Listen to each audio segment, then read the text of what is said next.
The Forgotten Promise.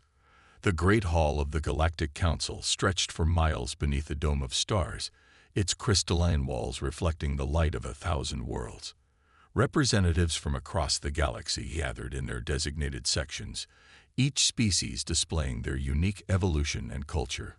The humans sat in the smallest section, barely 50 representatives among the thousands present. Captain Elena Vasquez adjusted her simple blue uniform and tried to maintain her dignity as waves of laughter echoed around her. The Korthek delegation, massive reptilian beings with scales that gleamed like polished metal, had just finished their presentation about military strength in the galaxy. Their holographic displays showed fleets of warships, each one capable of destroying entire cities. Admiral Korthek himself, standing nearly 10 feet tall with eyes like burning coals, turned his massive head toward the human section. His voice boomed through the hall's translation systems, carrying a tone of pure contempt. And what of the humans? These soft creatures from the third planet of an unremarkable star. They build ships from scraps and dream of exploring beyond their tiny corner of space.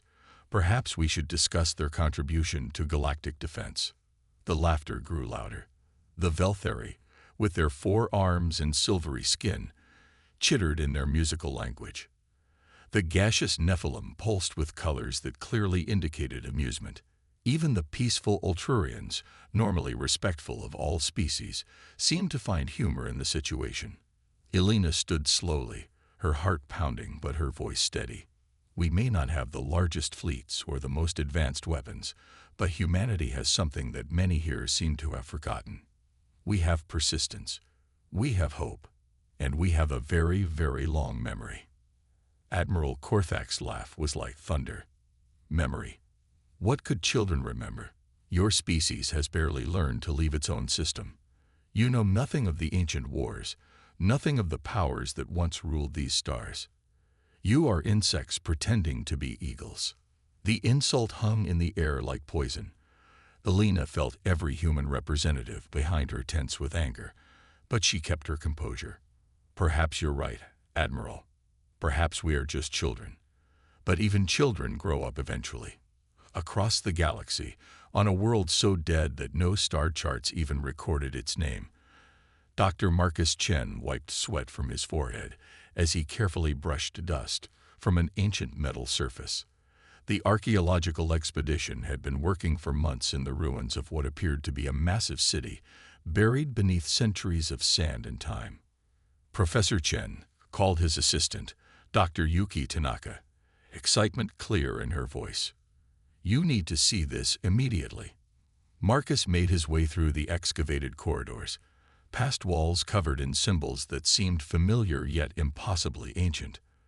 The writing was definitely human in origin, but it predated any known human civilization by thousands of years.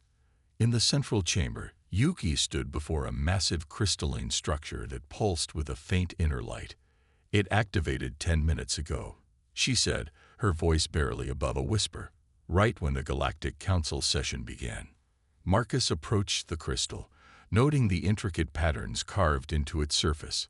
As he drew closer, the light grew brighter, and suddenly the air filled with a voice. Not heard, but felt, speaking directly to their minds. Descendants recognized. Genetic markers confirmed. You carry the blood of the architects. The voice was neither male nor female, but somehow conveyed infinite age and wisdom. This one is called Ari, Keeper of Memories, Guardian of Promises. Who were the architects? Marcus asked, his scientific training overriding his amazement. Your ancestors, the first humans to walk among the stars, the builders of wonders, the teachers of the galaxy. Images began forming in the crystal, showing massive cities floating in space, ships that dwarfed entire planets, and humans working alongside species that no longer existed. That's impossible, Yuki breathed. Humans only achieved spaceflight 200 years ago. Time moves in cycles, Araya replied. What you call the beginning was actually a return. Your species chose to sleep, to forget, to let the younger races grow and learn. But the promise was made.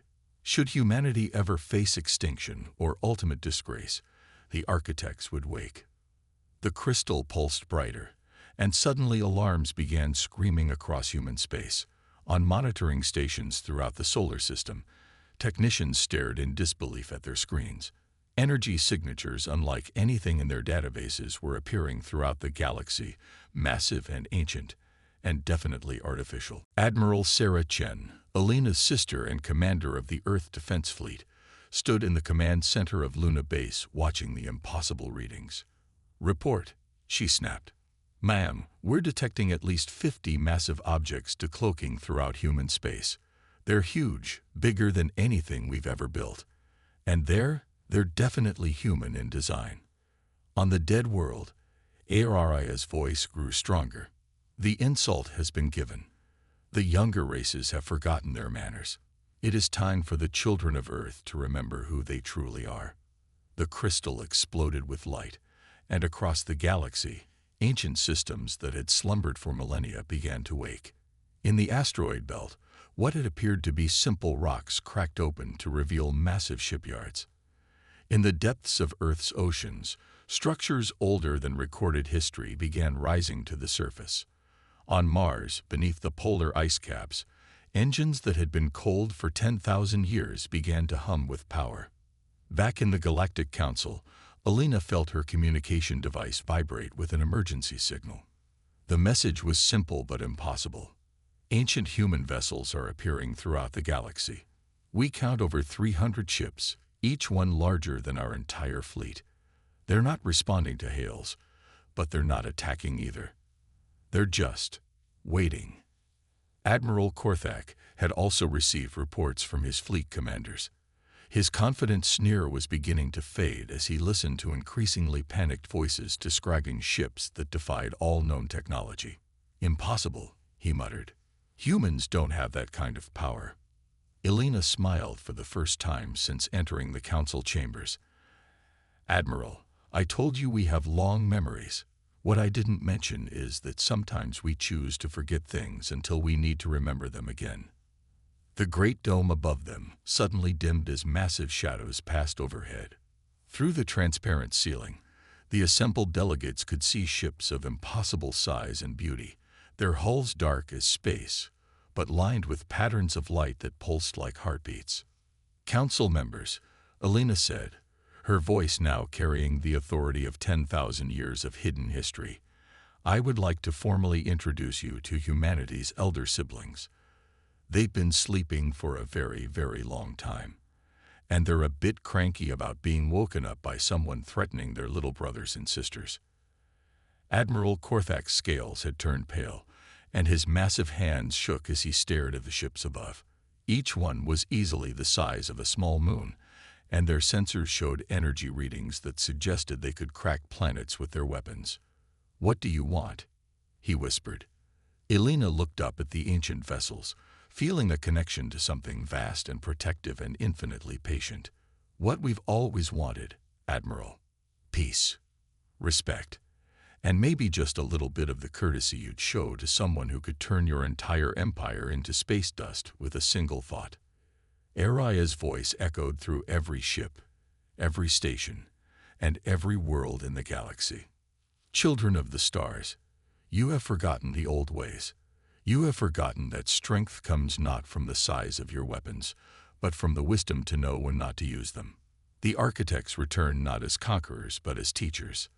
Learn well or learn the hard way. The choice, as always, is yours." The ancient ships hung in space like sleeping giants, beautiful and terrible and patient. The galaxy held its breath, waiting to see what humanity's long-hidden guardians would do next. The age of dismissing Earth as a backwater world had ended. The age of remembering why humans had once been called the architects of peace was about to begin. When the ancients wake, 72 hours after the ancient vessels appeared, the galaxy had changed completely. Trade routes shut down as alien fleets fled from any system containing the mysterious human ships. The Galactic Council had been in emergency session since the first sighting, but no one could agree on what to do about ships that seemed to exist outside all known physics. Commander Sarah Mitchell stood on the bridge of the Prometheus, trying to comprehend that she was inside a vessel that predated her civilization by 10 millennia. The ship had chosen her, somehow recognizing her genetic markers and downloading thousands of years of suppressed memories directly into her mind. She now remembered things that had happened before her species had even invented writing. "Status report," she said, her voice steady despite the impossibility of her situation. "All Architect vessels are in position," replied Lieutenant Commander Torres, who had also been chosen by one of the ancient ships. "The fleet reports ready for Phase 2 of the Awakening Protocol." Through the vast viewports of the bridge, Sarah could see Earth hanging in space like a blue jewel. It looked so small and fragile compared to the massive ships surrounding it, yet she now understood that this tiny world had once been the center of a galactic civilization that had chosen to step aside rather than dominate. The central communication array activated, and suddenly Sarah was connected to a consciousness so vast and ancient that it made her feel like a single cell in an infinite body. The Architect spoke, and its voice carried the wisdom of eons. "Commander Mitchell, you are the bridge between what was and what will be. Your people have grown well in our absence. They have learned compassion, curiosity, and courage, but they have also learned to hide their light under a bushel basket. It is time to stop hiding." "What do you want us to do?" Sarah asked. "Show them who you really are. Show them what humanity becomes when it chooses wisdom over warfare, growth over greed, and patience over pride. The galaxy needs teachers, not conquerors. It needs gardeners, not destroyers." Across the galaxy, similar conversations were taking place on hundreds of ancient vessels. Humans who had been living ordinary lives just days before were now captaining ships that could travel between stars in moments, understanding technologies that made antimatter engines look like steam power, and accessing memories of a time when Earth was known as the cradle of wisdom. In the Korthek home system, Admiral Korthek himself stood in his flagship's command center, staring at the massive human vessel that had appeared without warning above his capital world. His proud empire, built on conquest and intimidation, suddenly seemed like a child's toy compared to the elegant technology before him. "Sir," his communications officer reported, voice shaking, "they're requesting permission to speak with you." "Granted," Korthek replied, though his pride burned like acid in his throat. The holographic display activated, showing a human woman in a simple uniform that somehow radiated more authority than all of Korthek's military decorations. "Admiral," she said respectfully, "I am Commander Chen of the Architect vessel Harmony. I believe we need to have a conversation." "You have made your point," Korthek growled. "Your ships are powerful. Your weapons could destroy us. What do you want? Surrender? Tribute?" Commander Chen smiled sadly. "Admiral, you still don't understand. We don't want your surrender. We want your friendship. Your species has great potential for honor and courage, but you've forgotten that true strength comes from protecting the weak, not dominating them." "Pretty words," Korthek sneered, though his voice lacked its former confidence. "But I've seen what power does to those who possess it. You'll become conquerors like the rest." "Admiral," Chen said gently, "we were conquerors once. 10,000 years ago, humanity controlled half the galaxy. We had weapons that could destroy stars, ships that could cross the galactic core in days, and technology that seemed like magic even to ourselves. And do you know what we did with all that power?" Korthek remained silent, but his scales showed the color patterns of deep thought. "We gave it up," Chen continued. "We realized that our children, the younger species, would never grow and learn if we kept doing everything for them. So we went to sleep. We hid our ships. We suppressed our own memories and started over as primitive beings on a single world. We watched our children take their first steps into space, make their first alliances, fight their first wars, and learn their first lessons about what it means to be civilized." The massive Korthek admiral felt something he hadn't experienced in decades: shame. You've been watching us. All this time. Not watching, Admiral. Hoping. hoping you would learn wisdom before you learn destruction, hoping you would choose cooperation over conquest. Some species did. The Ultrurians learned to heal rather than harm. The Crystalline Collective learned to share knowledge freely. But others, she gestured toward his warships, others chose to rule through fear. On Earth, President Maria Santos stood in the Situation Room, surrounded by advisors who looked as overwhelmed as she felt. The reports coming in were beyond comprehension. Ancient human cities were rising from the oceans.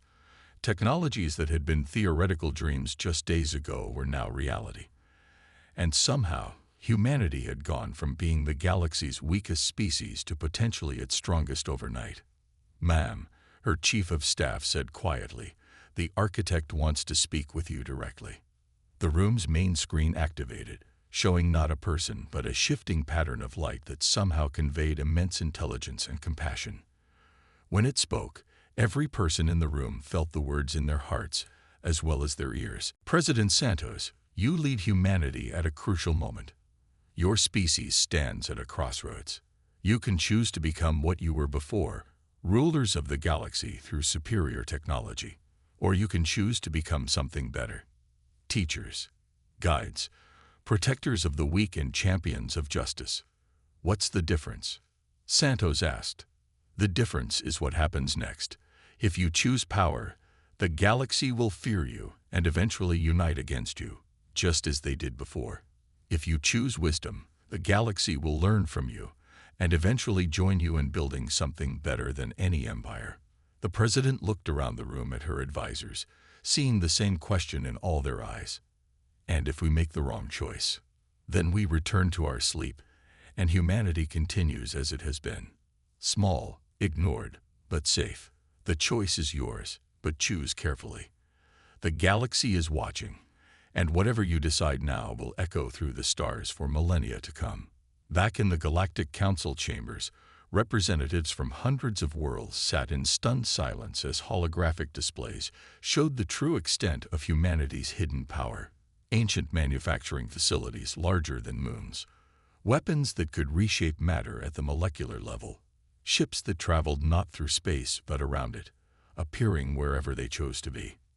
Belina Vasquez stood at the human podium, no longer the ignored representative of a minor species, but the voice of a civilization that had shaped the galaxy itself. "Friends, colleagues, fellow travelers among the stars," she began, her voice carrying across the vast chamber. "Humanity offers you a choice." She gestured, and the holographic displays changed to show beautiful images. Worlds healed from ecological disaster, species lifted from poverty and ignorance, technologies shared freely to benefit all. "We can work together to build a galaxy where every species has the chance to reach its full potential, where resources are shared instead of hoarded, where conflicts are resolved through wisdom rather than warfare." The images shifted again, showing darker possibilities.